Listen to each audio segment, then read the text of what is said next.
ಸ್ನೇಹಿತರೆ, ಗೃಹಲಕ್ಷ್ಮಿ ಯೋಜನೆಯ 11ನೇ ಕಂತಿನ ಹಣ ಪಡೆಯುತ್ತಿರುವ ಕರ್ನಾಟಕದ ಎಲ್ಲಾ ಮಹಿಳೆಯರಿಗೆ ಗೃಹಲಕ್ಷ್ಮಿ 10ನೇ ಕಂತಿನ ಹಣವನ್ನು ಪಡೆದುಕೊಂಡು 2 ರಿಂದ 3 ದಿನ ಆಯಿತು. ಗೃಹಲಕ್ಷ್ಮಿ 10ನೇ ಕಂತಿನ ಹಣವನ್ನು ಪಡೆದುಕೊಳ್ಳುವ ಕರ್ನಾಟಕದ ಪ್ರತಿಯೊಂದು ಮಹಿಳೆಯರು ಕೂಡ ಇನ್ನು ಮುಂದೆ ಭರ್ಜರಿ ಗುಡ್ ನ್ಯೂಸ್ ಅಂತಾನೆ ಹೇಳಬಹುದು. ಏಕೆಂದರೆ ಈಗಾಗಲೇ ಕರ್ನಾಟಕದಲ್ಲಿ 15 ರಿಂದ 20 ಜಿಲ್ಲೆಗಳಿಗೆ ಗೃಹಲಕ್ಷ್ಮಿ ಯೋಜನೆಯ 10ನೇ ಕಂತಿನ ಹಣವನ್ನು ಪಡೆದುಕೊಂಡಿರುವ ಕರ್ನಾಟಕದ ಮಹಿಳೆಯರಿಗೆ ಗೃಹಲಕ್ಷ್ಮಿ ಯೋಜನೆಯ 11ನೇ ಕಂತಿನ ಹಣ 2,000 ರೂಪಾಯಿ ಹಣವನ್ನು ಬಿಡುಗಡೆ ಮಾಡಿದೆಯಂತೆ ಸರ್ಕಾರ. ಆದ ಕಾರಣ ಯಾವ ಜಿಲ್ಲೆಗಳಿಗೆ ಹಣವನ್ನು ಬಿಡುಗಡೆ ಆಗಿದೆ ಮತ್ತು ಯಾವ ಜಿಲ್ಲೆಗಳಿಗೆ ಇನ್ನೂ ತನಕ ಹಣವನ್ನು ಬಿಡುಗಡೆ ಮಾಡಿಲ್ಲ ಅಂತ ಮಾಹಿತಿಯನ್ನು ನಿಮಗೆ ಪೂರ್ತಿಯಾಗಿ ಸ್ಟೆಪ್ ಬೈ ಸ್ಟೆಪ್ ಈ ವಿಡಿಯೋದಲ್ಲಿ ಕೂಡ ನಿಮಗೆ ಮಾಹಿತಿಯನ್ನು ತಿಳಿಸ್ಕೊಡ್ತೀನಿ. ಅದಕ್ಕಿಂತ ಮುಂಚೆ ಚಾನೆಲ್ಗೆ ಯಾರು ಸಬ್ಸ್ಕ್ರೈಬ್ ಮಾಡಿಲ್ಲ ಸಬ್ಸ್ಕ್ರೈಬ್ ಮಾಡಿ ಮತ್ತು ಪಕ್ಕದಲ್ಲಿರುವ ಬೆಲ್ ಐಕಾನ್ ಕೂಡ ಕ್ಲಿಕ್ ಮಾಡಿ. ವಿಡಿಯೋನ ಪೂರ್ತಿಯಾಗಿ ಕಂಪ್ಲೀಟ್ ಆಗಿ ಕೊನೆಯವರೆಗೂ ನೋಡಿ, ನಿಮಗೆ ಮಾಹಿತಿಯನ್ನು ಪೂರ್ತಿಯಾಗಿ ಅರ್ಥವಾಗುತ್ತದೆ.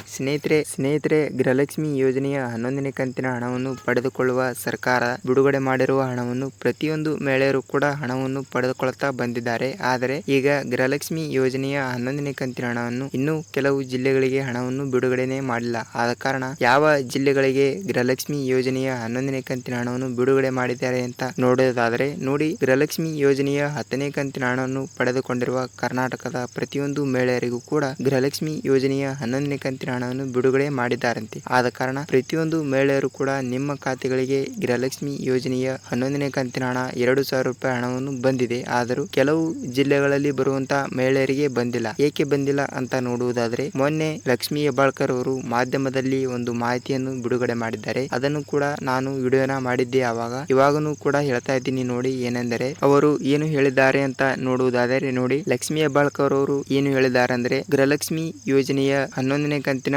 2,000 ರೂಪಾಯಿ ಹಣವನ್ನು ಕರ್ನಾಟಕದಲ್ಲಿ ಬರುವಂತಹ ಪ್ರತಿಯೊಂದು ಮಹಿಳೆಯರಿಗೆ ಸೇರಬೇಕಾಗಿರುವ ಹಣ. ಅದಕ್ಕಾಗಿ ಗೃಹಲಕ್ಷ್ಮಿ ಯೋಜನೆಯ 11ನೇ ಕಂತಿನ ಹಣವನ್ನು ನಾವು ಬಿಡುಗಡೆ ಮಾಡಿದ್ದೇವೆ ಮತ್ತು ಹಣವನ್ನು ಸ್ಟೇಜರಿಗೆ ಬಂದಿದೆ. ಆದರೆ ಮಹಿಳೆಯರ ಬ್ಯಾಂಕ್ ಖಾತೆಗೆ ಮಾತ್ರ ಇನ್ನೂ ಬಿಡುಗಡೆ ಮಾಡಿಲ್ಲ ಅಂತ ಅವರು ಒಂದು ಮಾಹಿತಿಯನ್ನು ಕೊಟ್ಟಿದ್ದಾರೆ. ಮತ್ತು ಅದರಲ್ಲೇ ಒಂದು ವಿಶೇಷ ಏನೆಂದರೆ, ಗೃಹಲಕ್ಷ್ಮಿ ಯೋಜನೆಯ ಹಣವನ್ನು ಕೂಡ ಮತ್ತು ಅನ್ನಭಾಗ್ಯದ ಹಣವನ್ನು ಕೂಡ ಮತ್ತು ಯುವ ನಿಧಿ ಇವು ಕಾಂಗ್ರೆಸ್ ಏನು ಫ್ರೀ ಮಾಡಿತ್ತಲ್ಲ, ಫ್ರೀ ಮಾಡಿರುವ ಯೋಜನೆಗಳನ್ನ ಬಂದ್ ಮಾಡುತ್ತೇನೆ ಅಂತ ನೀವು ಹಲವು ಮಾಧ್ಯಮಗಳಲ್ಲಿ ಕೂಡ ನೋಡಿರಬಹುದು. ಆದರೆ ಲಕ್ಷ್ಮೀ ಹೆಬ್ಬಾಳ್ಕರ್ ಕೂಡ ಒಂದು ಮೀಡಿಯಾದಲ್ಲಿ ಒಂದು ಮಾಹಿತಿಯನ್ನು ನೀಡಿದ್ದಾರೆ. ಏನೆಂದರೆ, ನಾವು ಕಾಂಗ್ರೆಸ್ ಪಕ್ಷದ 5 ಗ್ಯಾರಂಟಿಗಳನ್ನು ಲಾಂಚ್ ಮಾಡಿದ್ದೇವೆ. ಆದರೆ ನಾವು ನಮ್ಮ ಪಕ್ಷ ಅಧಿಕಾರಕ್ಕೆ ಬಂದಿಲ್ಲ ಅಂದರೆ ನಾವು ಯಾವುದೇ ಕಾರಣಕ್ಕಾಗಿಯೂ ಕೂಡ ಈ 5 ಗ್ಯಾರಂಟಿ ಯೋಜನೆಗಳನ್ನು ಯಾವುದೇ ಕಾರಣಕ್ಕಾಗಿಯೂ ಕೂಡ ಯಾವುದೇ ರೀತಿಯಿಂದಲೂ ಕೂಡ ನಾವು ಬಂದ್ ಮಾಡುವುದಿಲ್ಲ ಅಂತ ಮೀಡಿಯಾ ಮುಂದೆ ಹೇಳಿದ್ದಾರೆ. ಮತ್ತು ಗೃಹಲಕ್ಷ್ಮಿ ಯೋಜನೆಯ 11ನೇ ಕಂತಿನ ಹಣ ಸ್ಟೇಜರಿಗೆ ಬಂದಿದೆ. ಆದರೆ ಮಹಿಳೆಯರ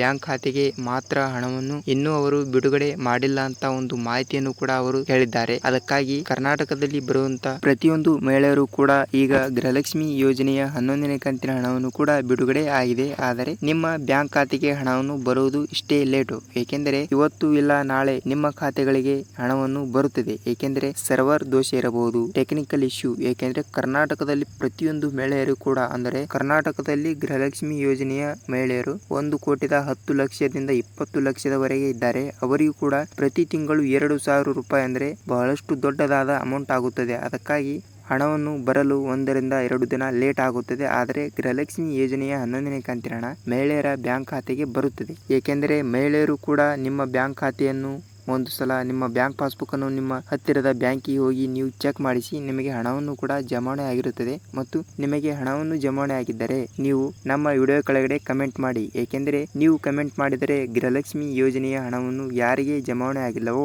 ಅವರಿಗೂ ಕೂಡ ಮಾಹಿತಿಯನ್ನು ಬರುತ್ತದೆ. ಏಕೆಂದರೆ ಗೃಹಲಕ್ಷ್ಮಿ ಯೋಜನೆಯ 11ನೇ ಕಂತಿನ ಹಣ 2,000 ರೂಪಾಯಿ ಹಣವನ್ನು ಈ ಜಿಲ್ಲೆಗಳಿಗೆ ಬಿಡುಗಡೆ ಆಗಿದೆಯಂತೆ ಅಂತ ನೀವು ಕಮೆಂಟ್ ಮಾಡಿದರೆ ಅವರಿಗೂ ಕೂಡ ಸ್ವಲ್ಪ ಹೆಲ್ಪ್ ಆಗುತ್ತದೆ. ಬಿಡುಗಡೆ ಮಾಡ್ತಾ ಇದ್ದಾರೆ, ನಮಗೂ ಕೂಡ ಸ್ವಲ್ಪ 1-2 ದಿನದಲ್ಲಿ ಬರುತ್ತದೆ ಅಂತ ಅವರಿಗೂ ಕೂಡ ಅನಿಸುತ್ತದೆ. ಅದಕ್ಕಾಗಿ ನೀವು ನಿಮಗೆ ಹಣವನ್ನು ಬಂದಿದ್ದರೆ ನೀವು ಕಮೆಂಟ್ ಮಾಡೋದನ್ನು ಕೂಡ ಮರೆಯಬೇಡಿ. ಏಕೆಂದರೆ ಹಣ ಅನ್ನುವುದು ಕೂಡ ಎಲ್ಲರಿಗೆ ಉಪಯುಕ್ತವಾದುದು. ಅದಕ್ಕಾಗಿ ನಿಮಗೆ ಗೃಹಲಕ್ಷ್ಮಿ ಯೋಜನೆಯ 11ನೇ ಕಂತಿನ ಹಣವನ್ನು ಬಂದಿದ್ದರೆ ನೀವು ನಾನು ಹೇಳಿದ ಹಾಗೆ ಮಾಡಿ. ಮತ್ತು ವಿಡಿಯೋನ ಹೇಗೆ ಅನಿಸ್ತು ಅಂತ ಕಮೆಂಟ್ ಮಾಡಿ ಸ್ನೇಹಿತರೆ. ಮತ್ತು ಮಹಿಳೆಯರಿಗಾಗಿ ಈ ವಿಡಿಯೋ ಆಗಿರುತ್ತದೆ. ಮತ್ತು ವಿಡಿಯೋನ ಪೂರ್ತಿಯಾಗಿ ಎಂಡ್ ತನಕ ಕೊನೆಯವರೆಗೂ ನೋಡಿದ್ದಕ್ಕಾಗಿ ಧನ್ಯವಾದಗಳು. ಮತ್ತೆ ಮುಂದಿನ ವಿಡಿಯೋದಲ್ಲಿ ಭೇಟಿಯಾಗೋಣ. ನಮಸ್ಕಾರ.